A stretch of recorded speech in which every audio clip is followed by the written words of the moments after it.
baling maliit ang savings, at least hindi naman ako magastos mga tol. Okay lang, lumalaki din naman. Parang ano yan eh, alam mo yung tulo sa bubong na sinasahod natin yung timba, na tulo lang siya pero hindi natin namamalayan na napupuno na pala yung timba mga tol. Tulo lang yan. Ganun din yan sa pag-iipon. Sabihin natin maliit lang, pero well, di ka naman gastador, kumbaga nakadedicate ka talaga na mag-ipon kahit paunti-unti, eh hindi mo mamamalayan mga tol. Malaki na pala yun. Malaki na pala yung naipon. Magugulat ka na lang. 5:59 mga tol, unang biyahe. So bali, ayun o, malamig pa yung ano ko mga tol, yung makina ko. Kabubukas ko lang. At mapapasin yung mga tol, yung gas ko. At si 0-0 natin to mga tol. Ilo-long press nyo lang yan.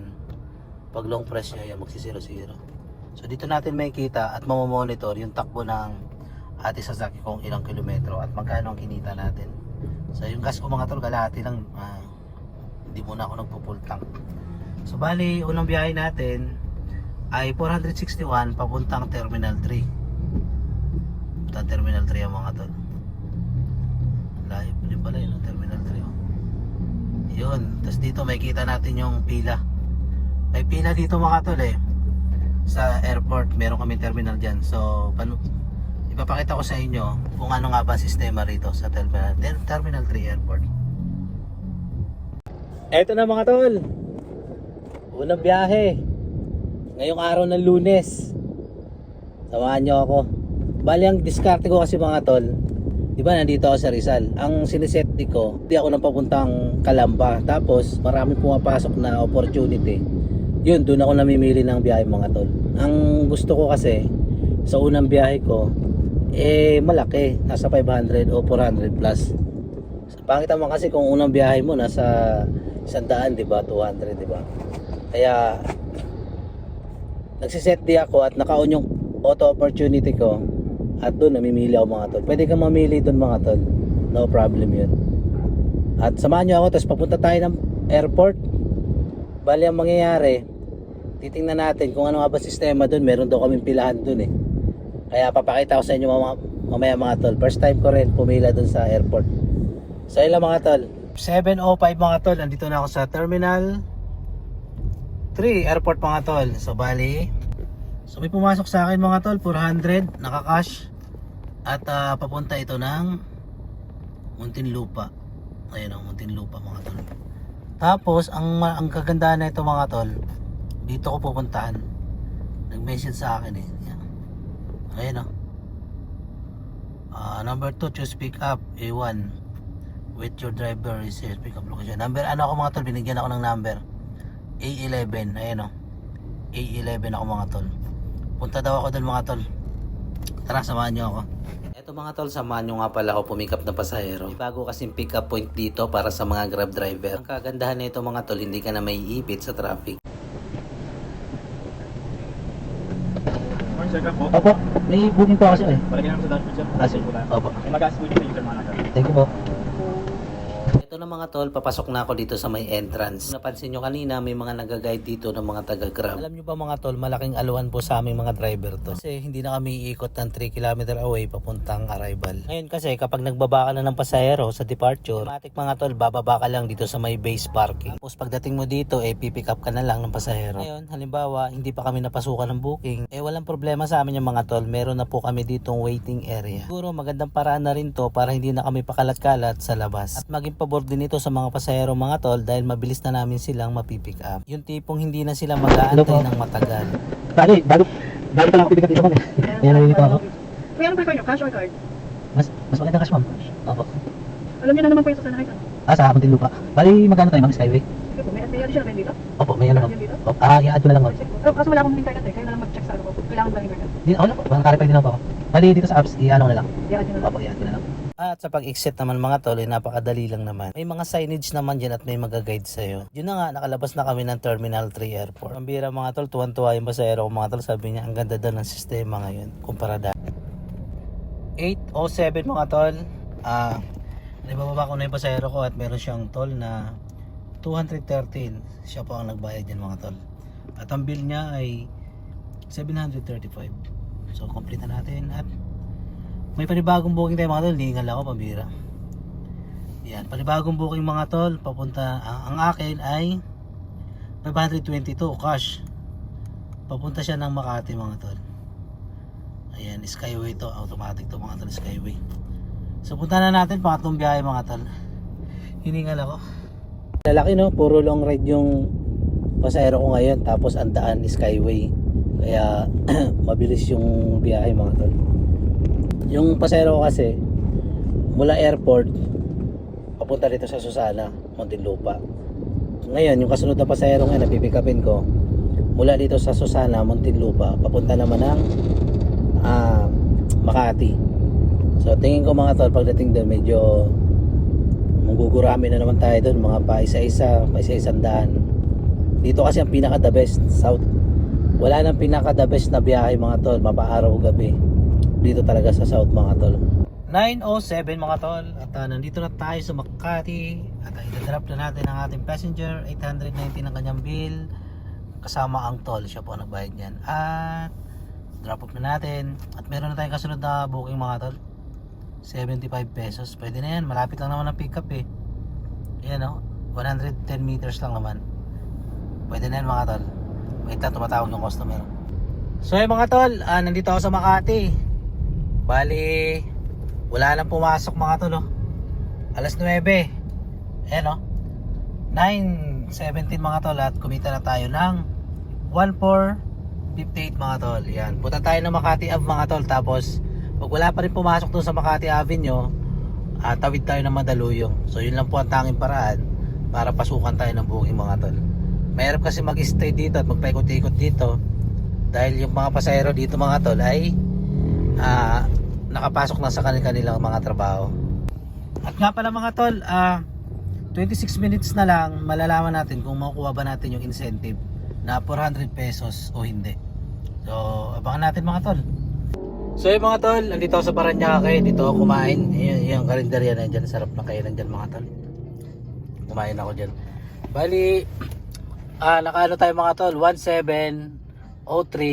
Tapos nakuha natin yung incentive mga tol. Ayun o. Congratulations! You've earned 400 pesos mga tol. Bukas pa daw ano.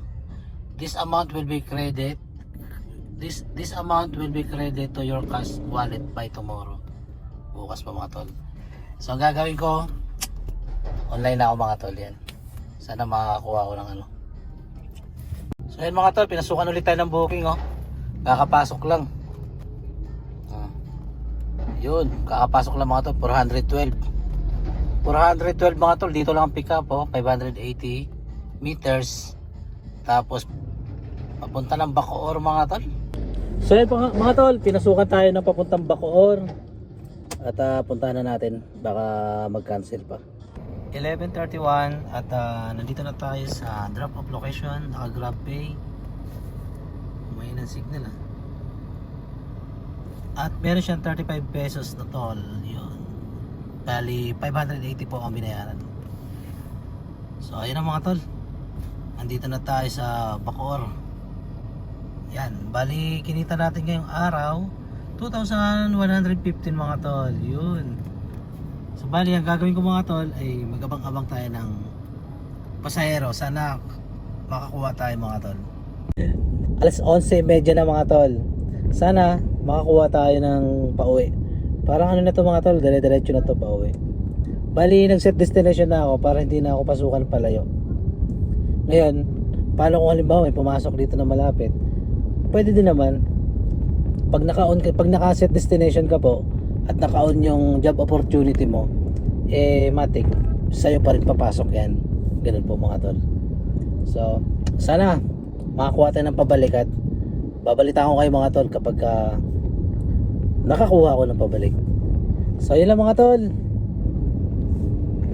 11:40 mga tol. So eto na, pinasukan na tayo ng booking mga tol papuntang Maynila. 661 sa akin mga tol. At papunta siya ng, saan ba to?